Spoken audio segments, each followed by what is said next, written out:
Premier discours à la nation après sa nomination comme président par intérim, une allocution brève dans laquelle Ahmed Al-Shara dit vouloir rassembler. Nous travaillerons à la formation d'un gouvernement de transition inclusif qui reflète la diversité des hommes, des femmes et des jeunes de Syrie et à la mise en place des institutions d'une nouvelle Syrie jusqu'à ce que nous atteignions le stade des élections libres et équitables. Il promet pour cela la tenue d'une conférence de dialogue national avec comme objectif la paix.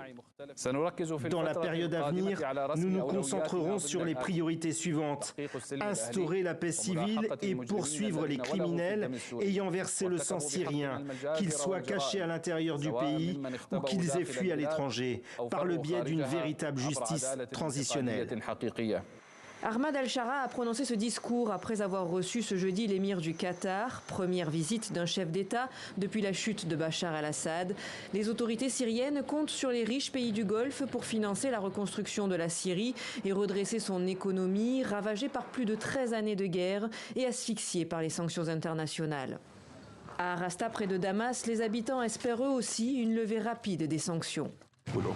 Les sanctions concernent le matériel médical, le carburant, les banques et bien d'autres choses encore.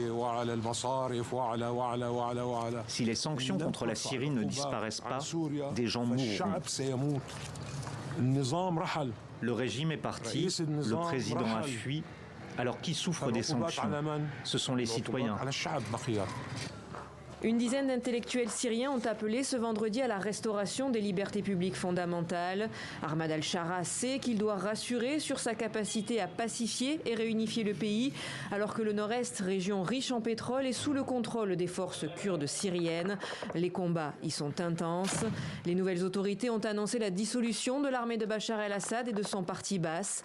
Dissolution aussi de toutes les factions armées, dont Hayat Tahrir al-Sham, que dirigeait le nouveau président par intérim.